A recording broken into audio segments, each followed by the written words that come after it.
Midnight. The world sleeps.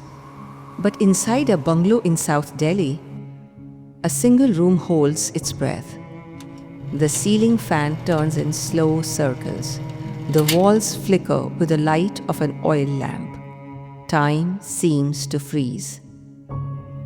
On the bed lies Mr. Nachiket Gupta, government officer, Padma Shri awardee, respected, feared, a man who lived on his own terms. His family surrounds him. Outside, a priest quietly prepares the ritual cloth. The air has changed, heavier, denser. A chill creeps upward from Mr. Gupta's feet. His skin turns pale. His breath grows shallow. In the corner, unseen by the living, stand two Yamdoots, eyes glowing like burning coals, hair wild like flames, fangs bared, nooses coiled tightly in their hands. They say nothing. They simply wait. Mr. Gupta's eyes flutter. His chest rises one last time.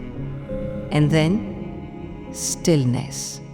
A silence deeper than sleep, deeper than death.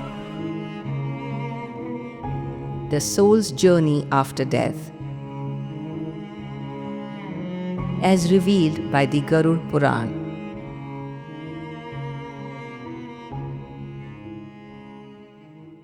Death is not a moment. It is a process, a slow untying of the soul from the knots of the body. About 4 to 5 hours before the final breath, a subtle chakra nestled beneath the feet, the earth soul chakra, quietly lets go. The feet grow cold. The body doesn't understand what's happening, but the soul does. Next comes the severing of a cord so fine, so delicate, it can barely be seen even in the astral plane. The astral cord, a silken thread of light that binds the Atma to the Sthul Sharir, the soul to the flesh, and when that thread is cut, there is no going back. For a man like Mr. Nachiket Gupta, who built his life around control, reputation, and legacy, the separation is not peaceful. It's violent, like silk torn from thorn. Then comes the exit. The Garuda Puran speaks of 9 gates through which the soul may leave. The blessed exit through the upper gates, the eyes, the ears, the nostrils, the mouth, gentle portals guided by dharma. The burdened, those who lived in greed, anger, deception, are pushed out through the 2 lower gates, the organs of lust and waste. This is the soul's first judgment, instant, subtle, unspoken.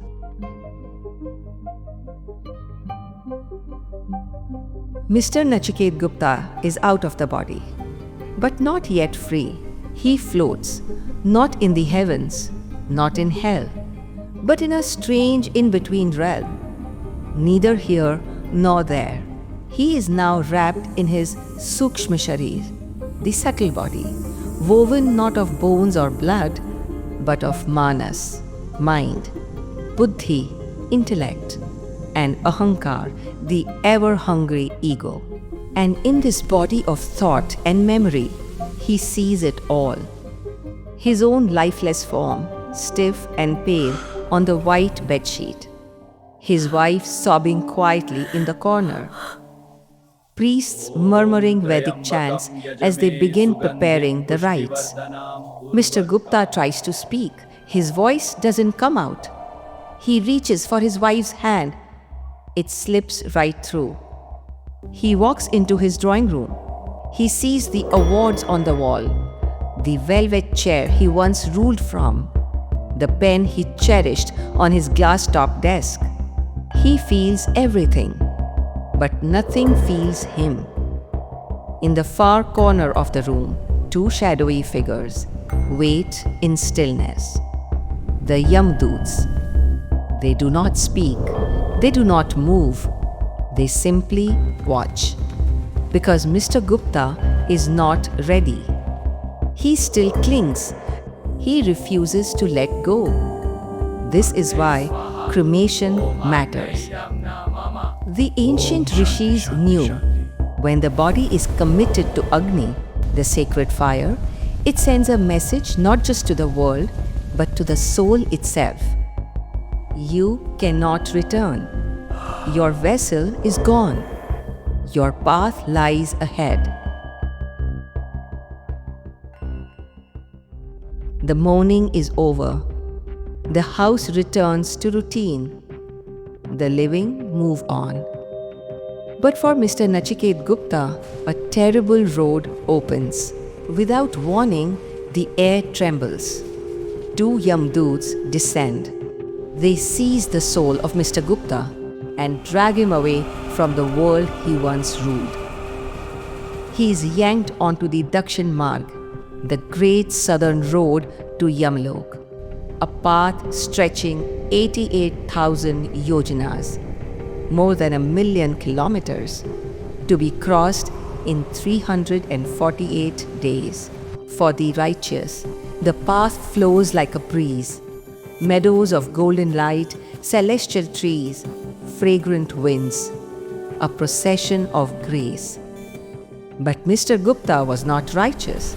He had lived with pride. He had taken more than he gave. And so, the road becomes a mirror of his karma. No shade, no food, no water. 12 suns blaze overhead.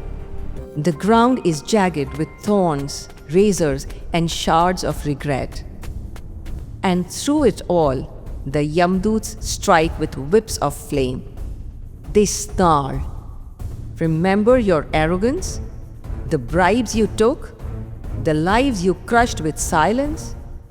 The truths you buried? This is not punishment. This is a reflection. At last, he arrives at the final barrier, the Vaitarni River, the terrible divide between earth and judgment, a boundary of no return. To the pure of heart, the river appears as a calm stream of light, cool, inviting, like moonlit nectar. But to Mr. Gupta, it is a monstrous flood, 100 yojanas wide, boiling with blood, pus, and human filth. Its banks are made of bones. The stench of sin rises in waves. Crocodiles with human eyes circle the current. Flesh-eating vultures cackle from the skies. Demons shriek from the depths. The Yamdoots throw him forward. But he cannot cross, because no soul can cross alone. Only one thing builds the bridge across Vaitarni: a selfless act of charity. Done during life, if yes, shimmering footfalls appear across the torrent. A path of light unfolds. If no, he remains on the shore, forever, a ghost, unjudged, unborn, unfree. And so, with trembling steps, Mr. Gupta crosses the river of blood, and ahead, bathed in shadow and light, rises the great city of justice. Yamapuri awaits.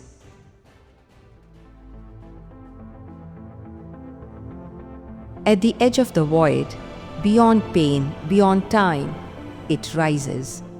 Yamapuri, the city of cosmic judgment.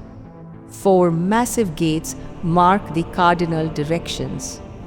But these gates do not open with titles, not with wealth, not with lineage or legacy. They open only for karma. The righteous are welcomed through the eastern gate, bathed in morning light, fragrant with blooming lotuses. But for Mr. Nachiket Gupta, whose life was lined with ambition, pride, and indifference, it is the southern gate that creaks open, dark, dreadful, a gate of shadow, and then silence. Not emptiness, but a sacred stillness, the kind that exists just before a soul meets itself. At the center of this cosmic court sits Yama, the Dharmaraj, the Lord of righteousness. To the virtuous, he appears as a radiant being, serene, wise, deeply compassionate. But to Mr. Gupta, he is terrible. Clad in black, holding the iron mace of truth. Standing beside him is Chitragupt, the divine scribe, the keeper of every karma. He holds the Agrisandhani, the cosmic ledger, where every action, thought, and intention has been silently recorded. But death dims memory. Souls often forget their sins, and so the Yamadanda, a blazing white-hot rod of awareness, is touched gently to Mr. Gupta's subtle brow. And in that instant, he remembers all of it. The pain he caused, the lives he changed, the chances he missed. Chitragupt opens the ledger, and then, line by line, year by year, he reads aloud. Public honors received, secret affairs buried, donations made. Yama says nothing for a long time, and with that, Mr. Nachiket Gupta is sentenced. Not to be destroyed, but to be purified. To pass through Naraka, the hellish realms of fire, ice, ash, and sorrow. Not to suffer for punishment's sake, but to burn away what no longer serves the soul. Because here, in Yam's court, justice is not revenge, it is evolution.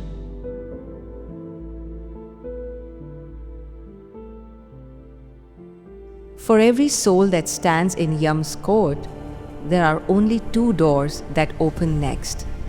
One carved from fire, the other from light. But both are temporary. Naraka, 28 hells. Purification, not damnation. The Garuda Puran does not speak of hell as punishment.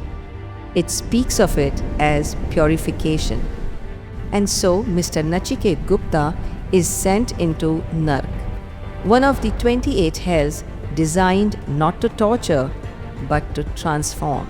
His soul receives a new body, Yatna Deha, a vessel sculpted by karma itself, engineered not to die but to feel, fully, endlessly, without escape.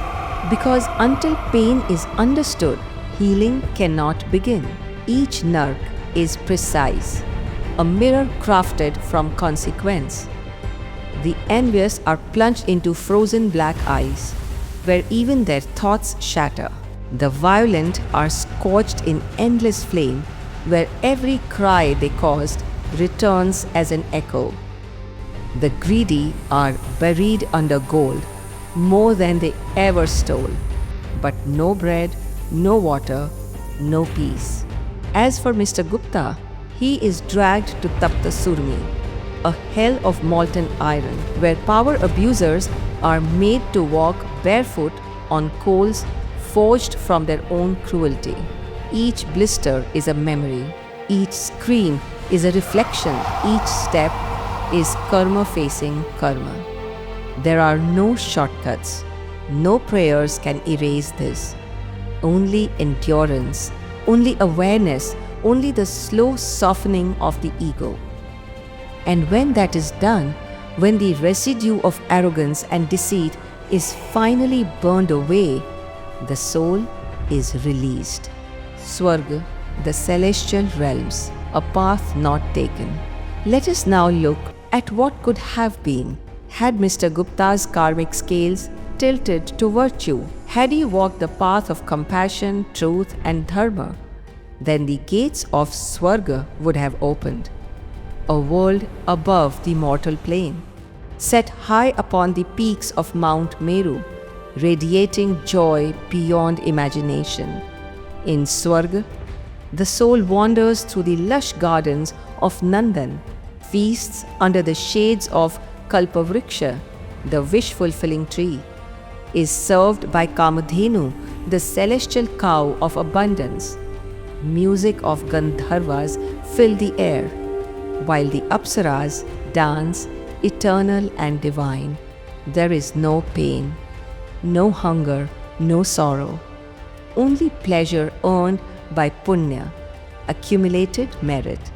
But Mr. Nachiket Gupta did not board this train. His good deeds were too few, his ledger too stained. He returns, but back to the wheel, back to sansar, because the journey is not over, because moksha still lies ahead. The debts have been paid, the pain endured, the illusions burned away. From Naraka's crucible of fire, the soul of Mr. Nachiket Gupta emerges, cleansed but not yet free, scarred but wiser. And now he stands once again before the great wheel of sansar, the endless cycle of birth, death, and rebirth. This is not reward. This is not punishment. This is continuation. A return, not as a punishment, but as a lesson yet unfinished. Because Mr. Gupta's karmic ledger is still open. Some deeds are yet to be resolved. Some threads of fate are still entangled. And so, the universe begins to design his next chapter. Will he return as a man of wisdom or a beggar in pain? A bird that sings or a beast that howls? A child in a kind family or a soul born into violence and despair? It depends on the subtle weight of karma. Even the body he will receive, its strengths, its scars, its diseases, is shaped by what he gave and what he took. Even the family he is born into, the language he speaks, the land he calls home, the struggles he must face, none of it is chance. In Vedic astrology, this cosmic blueprint is called the Kundali, a chart cast at the very moment of birth, not to predict the future, but to reflect the past. It is the soul's mirror, etched in stars. And yet, in the quiet turns of this wheel, there is a whisper, a secret, spoken not just by seers and sages, but by Yama himself. Moksha is real, and moksha is possible. Not through rituals, not through rewards, not even through a lifetime of good deeds. Moksha comes through jnana, pure, piercing, unshakable knowledge that you are not the body, not the mind, not the roles you played or the mistakes you made. You are the Atma, the eternal soul. And the Atma is not separate from God. It's not beneath the divine. It is the divine.